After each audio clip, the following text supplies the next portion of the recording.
अस्सलामुअलैकुम दोस्तों, welcome back to our channel find Urdu.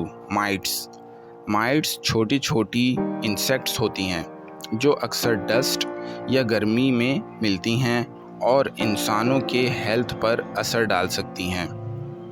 Mites बहुत ही छोटी साइज़ की होती हैं और अक्सर बेड्स, कारपेट्स और सॉफ्ट फर्नीचर में पाई जाती हैं। ये एलर्जीज़ का सबब बन सकती हैं, जैसे माइट्स की वजह से उसे एलर्जी हो गई और उसका गला ख़राब हो गया। Dust mites can cause severe allergies if not properly controlled.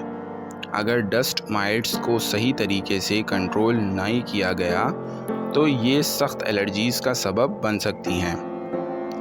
Mites छोटी छोटी इंसेक्ट्स हैं जो डस्ट और ह्यूमिड इन्वायरमेंट्स में पाई जाती हैं और हेल्थ प्रॉब्लम्स का सबब बन सकती हैं। तो दोस्तों, ये था माइट्स का मतलब। उम्मीद है अब आपको समझ में आ गया होगा।